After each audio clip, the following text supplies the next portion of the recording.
Energy flow मतलब क्या होता है कि वह एनर्जी के डायरेक्शन के फ्लो को बताता है। ठीक है, समझ में आ गया होगा। अब इसको और अच्छे से समझने के लिए पहले एक दो टर्म समझते हैं। पहले एक टर्म समझते हैं इसमें, स्पॉन्टेनियस।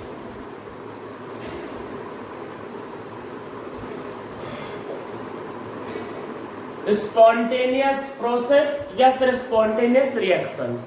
कि भाई स्पॉन्टेनियस का मतलब क्या होता है। देखो, स्पॉन्टेनियस सुन के जो फीलिंग आता है वो एक्चुअल में इसका मतलब नहीं है।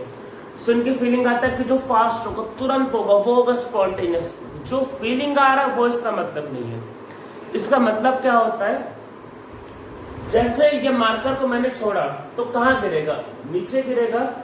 इसका गिरना एक स्पॉन्टेनियस प्रोसेस है। मीन्स जो प्रोसेस नेचर में खुद से होते विदाउट एनी एक्सटर्नल सपोर्ट, वो कहलाएगा स्पॉन्टेनियस प्रोसेस।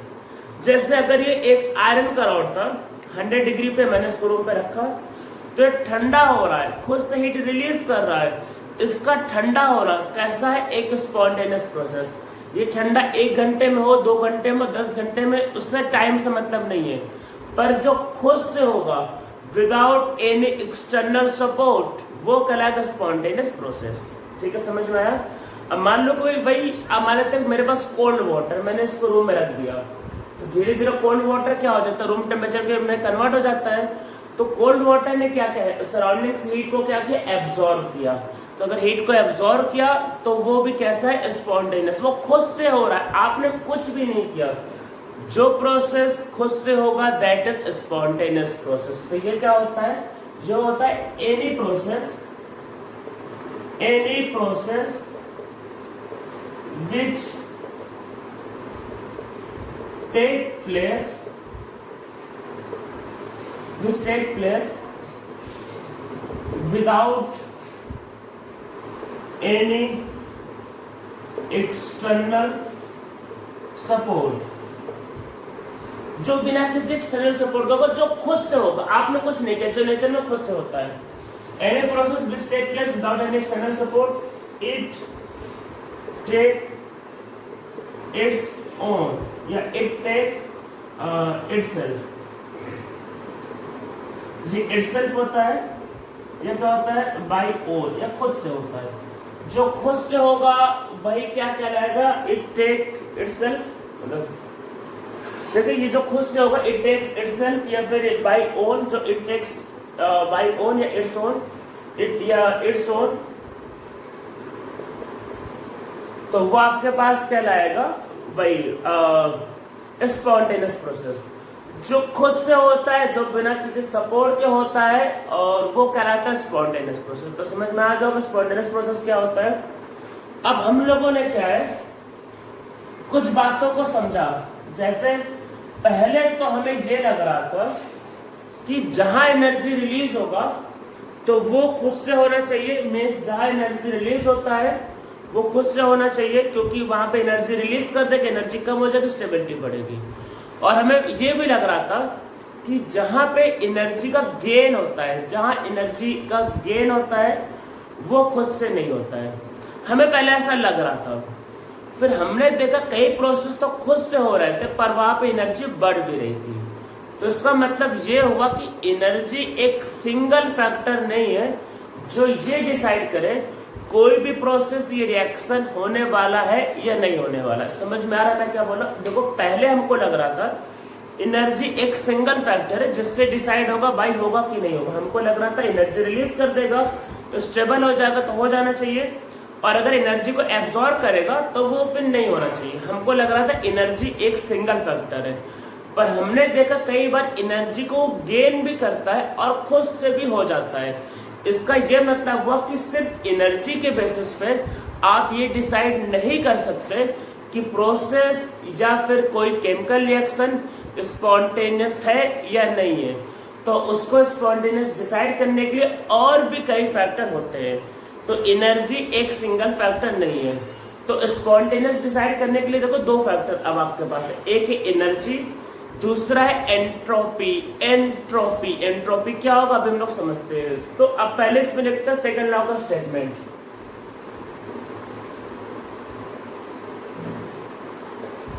सेकेंड लॉ ये कहता है कि पूरे यूनिवर्स की एंट्रोपी हमेशा बढ़ेगी अगर प्रोसेस स्पॉन्टेनियस होगा। तो means entropy of universe always increases if process is spontaneous process में एंट्रोपी हमेशा बढ़ती है। तो यही लिखते पहले, ये जो लॉ है, entropy of universe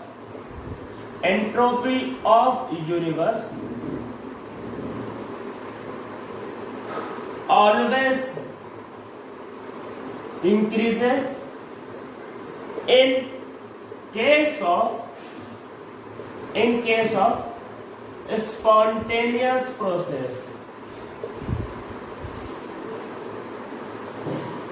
In case of spontaneous process, entropy of universe always increases in case of spontaneous process.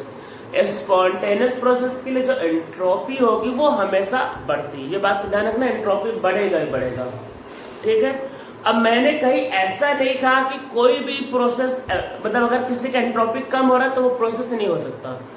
वो हो सकता है पर खुद से नहीं होगा। ये स्पॉन्टेनियस, देखो स्पॉन्टेनियस का मतलब है जो खुद से होने वाला है।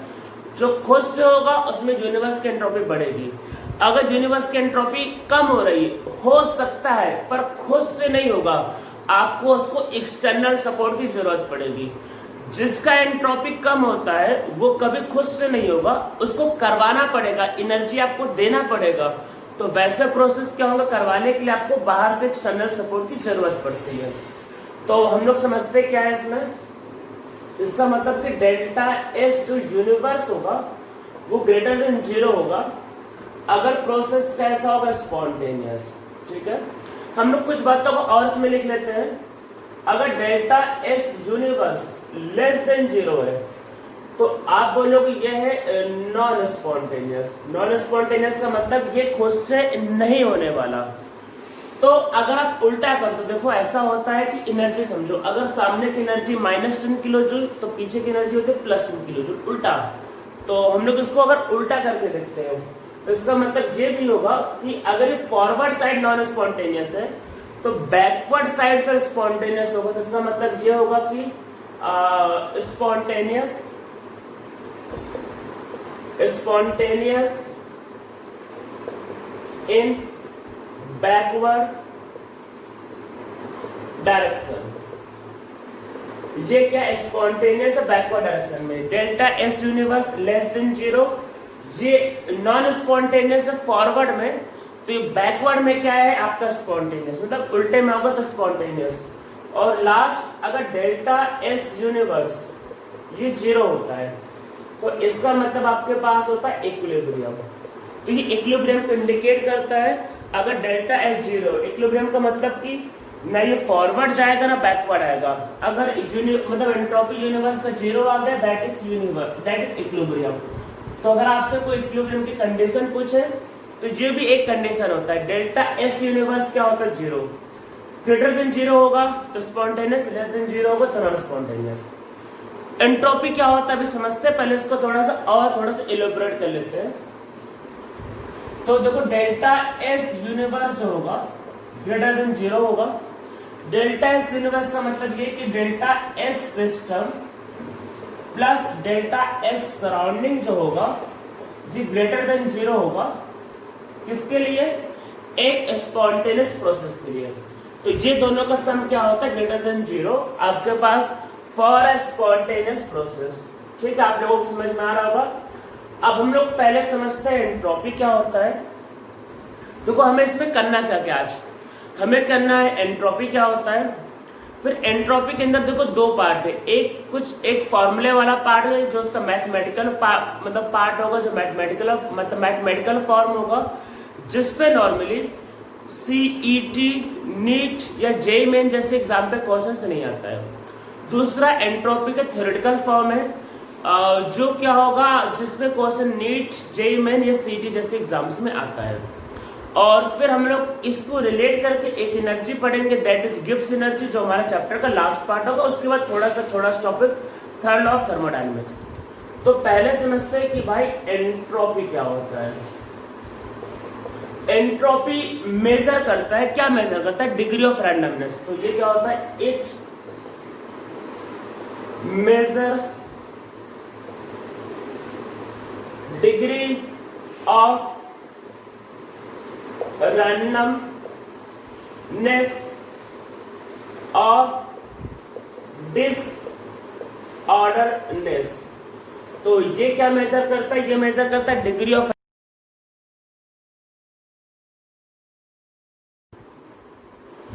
एंट्रोपी। एंट्रोपी क्या मेजर करता है? It measures degree of randomness.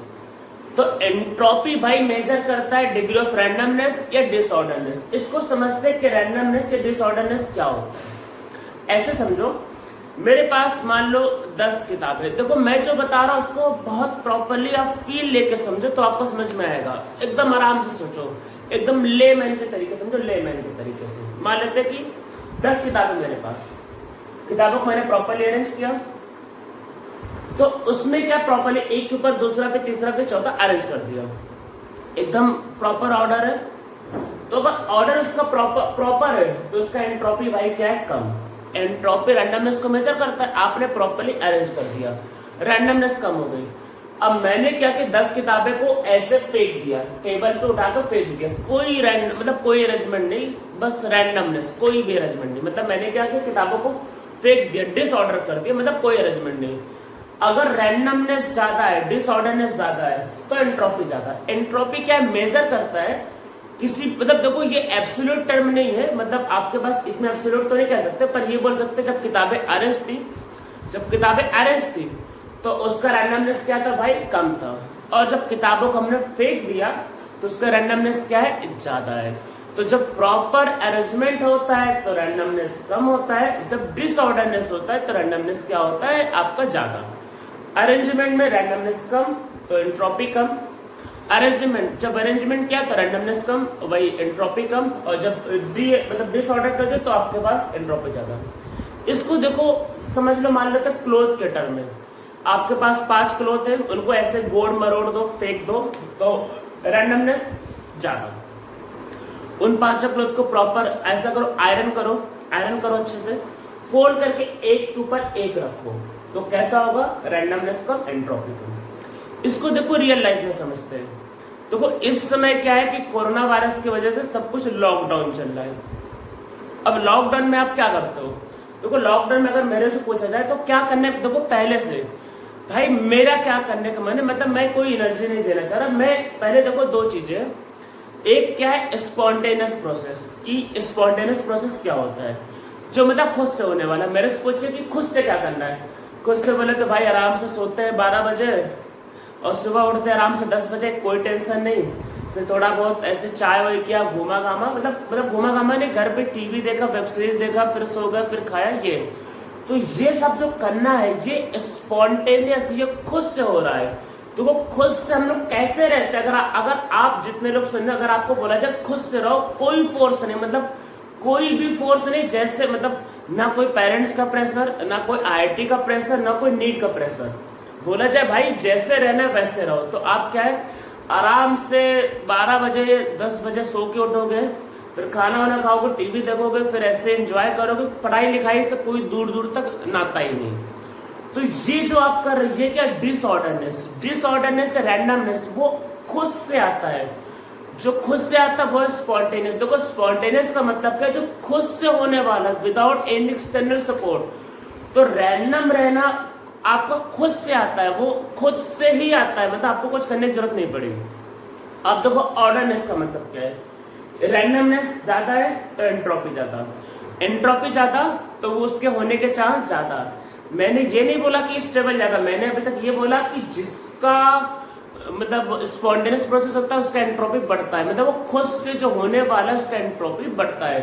तो खुद से रहना है तो भाई वही आराम से रहना है, एंट्रोपी बढ़ेगी। अब देखो अब कोई आपके ऊपर माने तो पेरेंट्स का प्रेशर है, सुबह शाम 2 थप्पड़ पड़ा, एकदम सिस्टमेटिक रहना है। तो अब वो कोई एक्सटर्नल आदमी आपको करवा रहा है, कोई एक्सटर्नल पर्सन आपको काम करवा रहा है। पेरेंट्स ने बोला सुबह 4 बजे उठना है तो आप 4 बजे उठोगे। उसने बोला आधे घंटे एक्सरसाइज करो, फिर उसके बाद पढ़ाई लिखाई चालू करो। तो अभी आपके ऊपर एक्सटर्नल फोर्स है। अब एक्सटर्नल फोर्स की वजह से क्या है कि आप बहुत सिस्टमेटिक रहते हो, सुबह 4 बजे उठ जा रहे हो, एक्सरसाइज कर रहे हो, पढ़ाई लिखाई कर रहे हो, एकदम सिस्टमेटिक काम, कोई टीवी नहीं, कुछ भी नहीं, एकदम सिस्टमेटिक, रात को 9 बजे सो गए, मतलब एकदम सिस्टमेटिक चल रहा है काम। तो वो सिस्टमेटिक काम कब होता है? जब बाहर से एक्सटर्नल क्या आता है? फोर्स। जब एक्सटर्नल क्या आता है? प्रेशर। तो बाहर एक्सटर्नल सपोर्ट पे अगर कोई काम होता है तो वो सिस्टमेटिक हो सकता है, पर उसकी एंट्रोपी क्या होगी? कम। मतलब उसमें रैंडमनेस क्या होगा? कम, तो एंट्रोपी होगी कम। देखो मैंने आपको जो समझाया उसको आराम से फील करके समझो। मैंने बोला कि जो खुद से होने वाला है उसकी एंट्रोपी या रैंडमनेस बढ़ने वाला है, ये मैंने बोला। और मैंने बोला जो खुद से नहीं होने वाला है उसकी एंट्रोपी या रैंडमनेस कम होने वाली है। एंट्रोपी या रैंडमनेस जिसका कम होगा, इसका ये मतलब मैंने कभी नहीं बोला वो हो नहीं सकता, हो सकता है, पर एक्सटर्नल सपोर्ट, एक्सटर्नल प्रेशर चाहिए।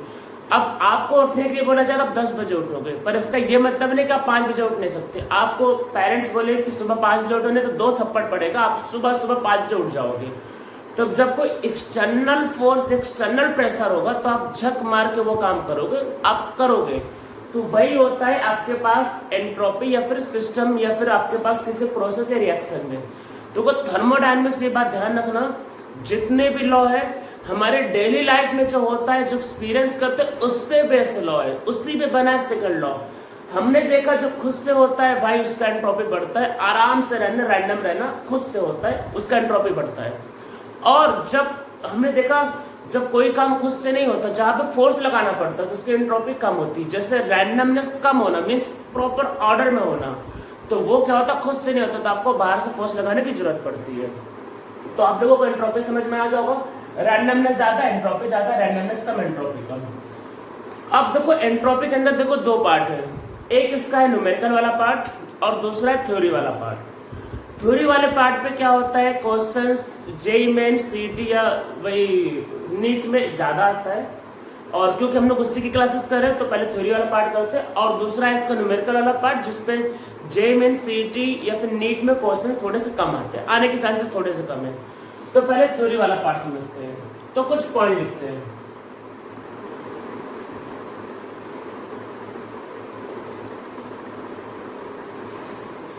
तो सबसे पहले एकदम नॉर्मल से पॉइंट, पहले पूछा जाए टेम्परेचर, कि भाई टेम्परेचर मान लेते ऐसे समझो, एक गैस है ऑक्सीजन गैस, उसको 25 डिग्री पे लिया, 100 डिग्री पे लिया।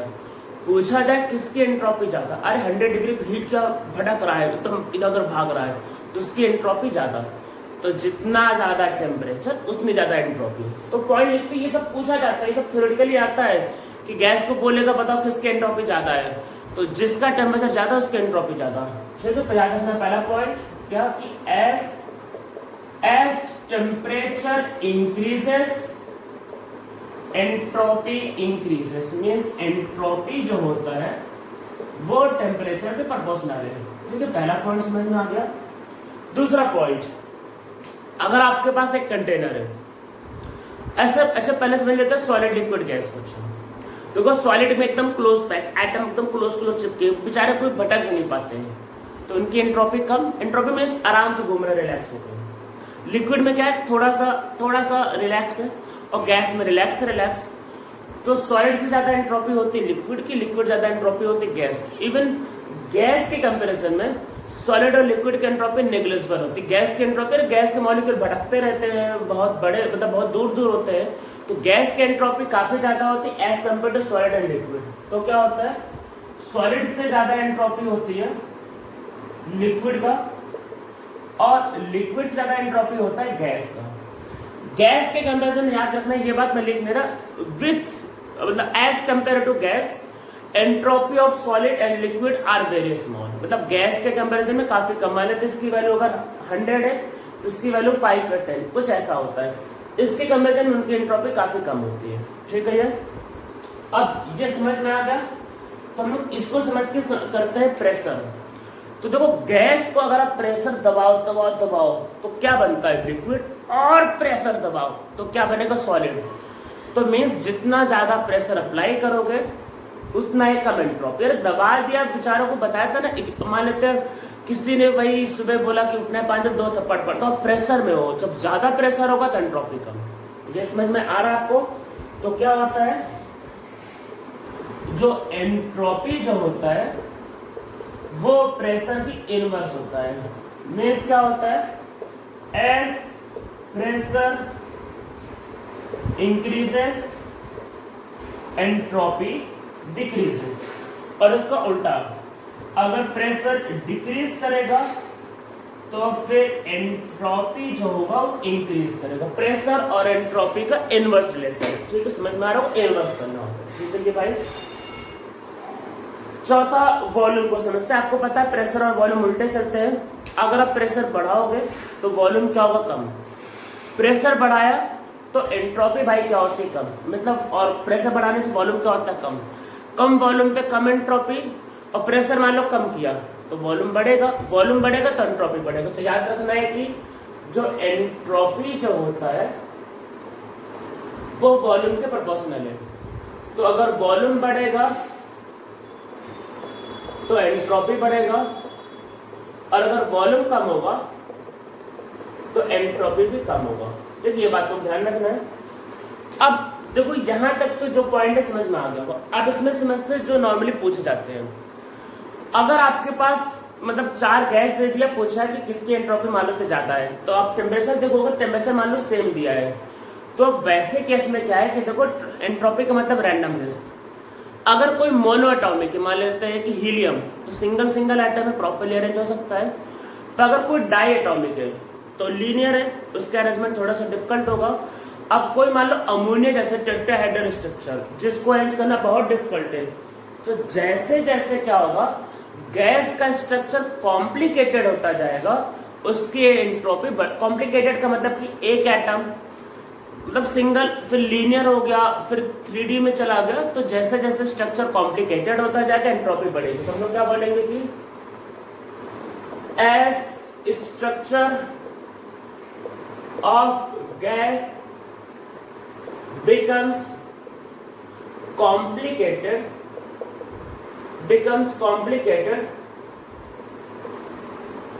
entropy increases। जैसे जैसे स्ट्रक्चर कॉम्प्लिकेटेड होगा एंट्रोपी क्या होगी, बढ़ेगी। ठीक है, आपको समझ में आ रहा है? जैसे जैसे स्ट्रक्चर कॉम्प्लिकेटेड एंट्रोपी बढ़ेगी। मीन्स देखो हीलियम से ज्यादा एंट्रोपी किसका होगा, मान लेते कौन सी गैस, O2 गैस, उससे ज्यादा एंट्रोपी होगा अमोनिया। जैसे जैसे कॉम्प्लिकेटेड होता जाएगा, ठीक है। या जैसे और लेना चाहे ऑक्सीजन, उससे ज्यादा एंट्रोपी होगा SO2 गैस, उससे ज्यादा एंट्रोपी होगा CH4। SO2 गैस का स्ट्रक्चर है बेंट, तो लीनियर, बेंट और टेट्राहेड्रल। तो जैसे जैसे स्ट्रक्चर कॉम्प्लिकेटेड होता जाएगा एंट्रोपी बढ़ती जाएगी। अगर 2 गैस मॉलिक्यूल में सेम स्ट्रक्चर है, अगर 2 गैस मॉलिक्यूल में सेम स्ट्रक्चर है, तो वैसे केस में जिसका मास ज्यादा उसकी एंट्रोपी ज्यादा। तो आगे लिखते हैं इसमें, इफ गैस मॉलिक्यूल, पहले क्या है स्ट्रक्चर देखना है, ज्यादा कॉम्प्लिकेटेड तो ज्यादा एंट्रोपी, पर अगर एक ही टाइप का स्ट्रक्चर हो गया तो फिर देखना है कि जैसे मास ज्यादा वैसे एंट्रोपी ज्यादा। If gas molecule have same type of structure, then entropy increases as molecular weight of gas increases, then entropy increases as molecular weight of gas increases। फिर जैसे जैसे molecular weight बढ़ेगा एंट्रोपी बढ़ेगी। जैसे इसको समझते हैं, मीथेन से ज्यादा होगा इथेन। देखो मीथेन ज्यादा इथेन का एंट्रोपी, क्यों? क्योंकि इथेन भी टेट्राहेड्रल, उससे ज्यादा एंट्रोपी क्या होगा, प्रोपेन, क्योंकि एंट्रोपी ज्यादा। पर अगर आपके पास मान लेते हैं जैसे है इथीन, इथीन एक प्लेनर है, इथीन टेट्राहेड्रल प्लेनर है, तो उससे ज्यादा एंट्रोपी होगा मीथेन का, उससे ज्यादा एंट्रोपी होगा इथेन का।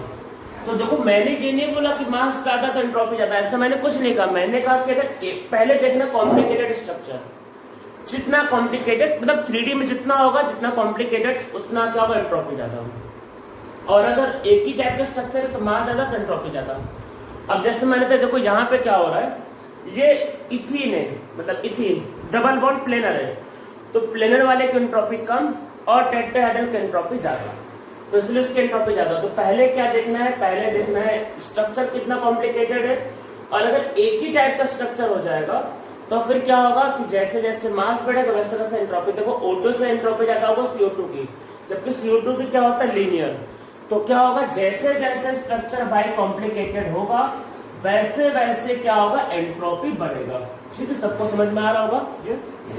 अब हम लोग इसमें एक दो चीज और कर लेते हैं। तो जैसे सॉलिड में क्या होता है कि एमॉर्फस होता है और क्रिस्टलाइन होता है। क्रिस्टलाइन पता होगा, एमॉर्फस मतलब थोड़ा सॉफ्ट सॉलिड और क्रिस्टलाइन मतलब hard solid.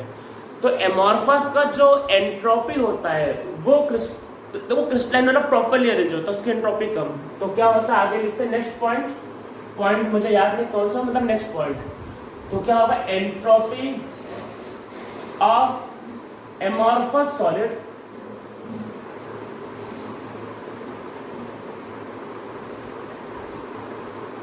entropy of amorphous solid is more than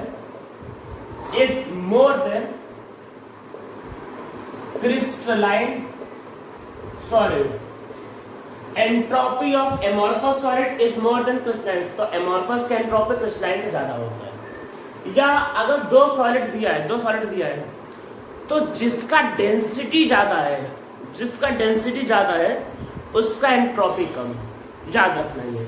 even ये बात लिक्विड या किसी के लिए एप्लीकेबल है। देखो सॉलिड से कम डेंसिटी लिक्विड की, लिक्विड से कम डेंसिटी गैस की, तो डेंसिटी कम तो एंट्रोपी ज्यादा। ये याद रखना है कि एंट्रोपी जो होता है वो डेंसिटी के उल्टा चलता है, मतलब उल्टा।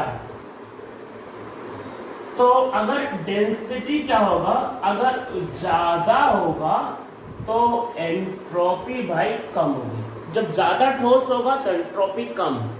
और क्रिस्टलाइन वाले की पता है डेंसिटी ज्यादा होती है इसलिए उसकी एंट्रोपी कम होती है। Entropy of amorphous is more than crystalline. ठीक है, एमॉर्फस की एंट्रोपी मोर होता है क्रिस्टलाइन। और अगर डेंसिटी आपके पास कम है तो एंट्रोपी क्या है, ज्यादा। इसके लिए एक एग्जांपल समझते हैं, डायमंड और ग्राफाइट। आराम से सोचो, डायमंड तो बोला था हार्डेस्ट सब्सटेंस, हार्डेस्ट, उससे हार्ड कुछ होता ही नहीं। हार्डेस्ट सब्सटेंस है तो उसके क्या होगा, वही डेंसिटी क्या होगा, हार्ड है तो डेंसिटी क्या होगी, ज्यादा, तो उसका एंट्रोपी क्या होगा, कम। तो जो एंट्रोपी जो होता है वो डायमंड का जो होता है वो कम होता है किससे, ग्राफाइट से। तो ग्राफाइट क्या है, सॉफ्ट है, तो सॉफ्ट है तो उसकी एंट्रोपी ज्यादा। तो डायमंड हार्ड है तो उसकी एंट्रोपी क्या है, कम। अब ये सब कुछ समझ में आ रहा होगा। अब इसमें एक बहुत अलग सा ये इंटरेस्टिंग पॉइंट है जो आपको याद रखना, जो सबसे ज्यादा पूछा जाता है। अगर देखो आपके पास ऐसा कोई 4 रिएक्शन दे दिए जाएंगे, बोलेगा कि बताओ कहाँ एंट्रोपी कम हो रहा है, कहाँ एंट्रोपी ज्यादा। रिएक्शन को पूछेगा बताओ in which of the following entropy increases, या आएगा in which of the following entropy decreases. तो अब होता क्या है, अगर आपका किसी भी रिएक्शन में, मान लेते हैं किसी भी रिएक्शन में अगर गैस के मोल बढ़ते हैं, तो एंट्रोपी क्या होगा, आप बोलोगे एंट्रोपी भाई बढ़ता है। अगर किसी भी रिएक्शन में गैस के मोल बढ़ते हैं तो एंट्रोपी क्या बोलोगे, बढ़ता है।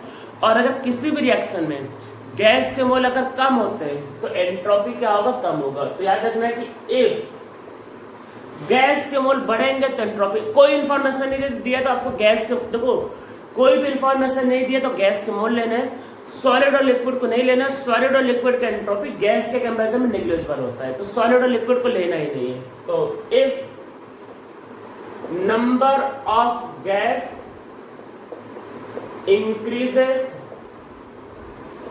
in a chemical reaction, then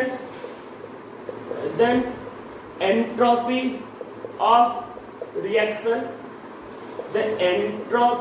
of reaction increases, ठीक है, इंक्रीज करेगा।